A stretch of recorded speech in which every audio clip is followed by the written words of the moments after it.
लखनऊ में पिछड़ा वर्ग सम्मेलन को संबोधित करते हुए मुख्यमंत्री योगी आदित्यनाथ की तस्वीर आपको दिखाते हैं।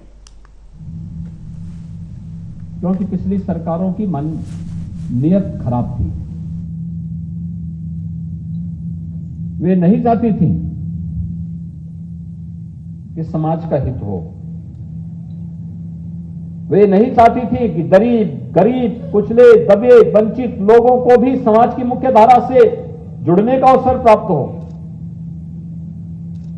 वे नहीं चाहती थी कि गरीब की झोपड़ी में भी पक्का मकान बने।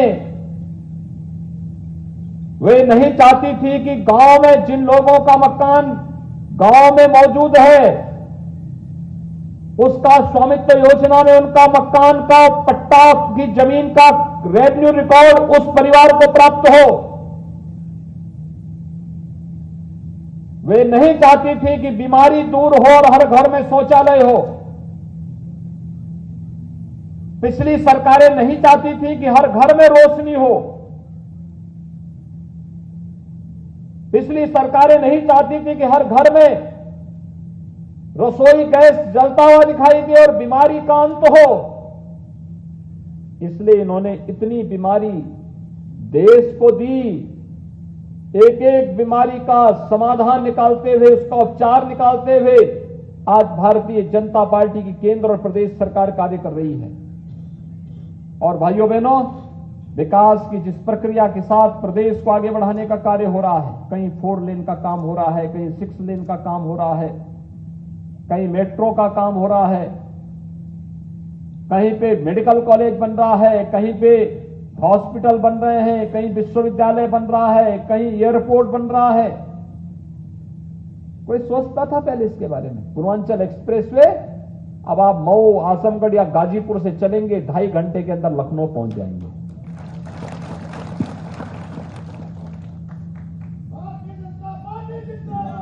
भैया बहनों, ये काम पहले क्यों नहीं हुआ? आजमगढ़ में विश्वविद्यालय बनना चाहिए, ये काम पहले क्यों नहीं हुआ?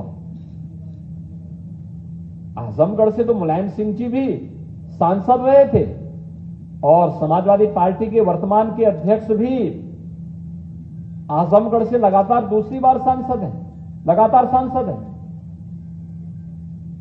क्यों नहीं इनके दिमाग में आया? क्योंकि वे विकास के हितैषी नहीं हैं, वे स्वयं के विकास के हितैषी हैं। स्वयं का विकास उनको चाहिए, समाज का विकास हो इसकी चिंता उनको नहीं। वो केवल नारा पे विश्वास करते हैं, नारा। विश्वविद्यालय नहीं दिया, एयरपोर्ट नहीं दिया, तो आजमगढ़ में विश्वविद्यालय भी बन रहा है और एयरपोर्ट भी बन रहा है। पूर्वांचल एक्सप्रेस वे भी पूर्वी उत्तर प्रदेश को जोड़ रही है। आजमगढ़ में भी, मऊ में भी, गाजीपुर में भी, अंबेडकर नगर, सुल्तानपुर, रायबरेली, बाराबंकी, ये सभी जनपदों में विकास के पार संभावनाओं को लेकर के आगे बढ़ेगा। और इसलिए भाइयों बहनों, आज हम सब आपके पास आए हैं कहने के लिए 2022 पे सबकी निगाहें होंगी और निगाहें 2 प्रकार की होंगी। एक, जहां पर भारत के हित में सोचने वाली सभी ताकतें चाहेंगे कि भारतीय जनता पार्टी की सरकार फिर से उत्तर प्रदेश में बने, और दूसरी तरफ होंगी जो नहीं चाहती कि भारत दुनिया की एक ताकत बने, जो नहीं चाहती हैं कि उत्तर प्रदेश देश की सबसे बड़ी अर्थव्यवस्था के रूप में उभरे। वे लोग फिर षड्यंत्रों में लगेंगे, उसमें बहुत सारे लोग बिकेंगे, बहुत सारे लोगों की सौदेबाजी होगी, बहुत सारे लोग अपने तरीके से इस अभियान में बाधा पैदा करने का प्रयास करेंगे। कोई दुष्प्रचार से, कोई झूठ बोल करके, कोई अन्य तरीके से दुष्प्रचार करने का प्रयास करेगा। और इसलिए मेरा आप सबसे आग्रह होगा, ये सामाजिक सम्मेलन समाज के प्रबुद्ध जनों को बुला करके उनके साथ संवाद का एक कार्यक्रम है। और संवाद इस बात का को लेकर के कि हम वर्तमान की स्थिति को समझें, देश काल और परिस्थिति का अवलोकन करें, वर्तमान और भविष्य के हित के लिए ठोस निर्णय लेने की स्थिति में पहुंचे। अन्यथा इन राजनीतिक दलों के मंसूबों को आप देख सकते हैं। भारत को टुकड़े टुकड़े में बांटने के मंसूबे के साथ जो व्यक्ति नारेबाजी करता रहा हो, वह समाजवादी पार्टी के अध्यक्ष से मिलने के लिए क्यों आया है? उसकी मंशा क्या है? वो कहां ले जाना चाहता है प्रदेश को? ये सभी चीजें हैं जो हम सबकी आंखों को खोलने वाला होना चाहिए।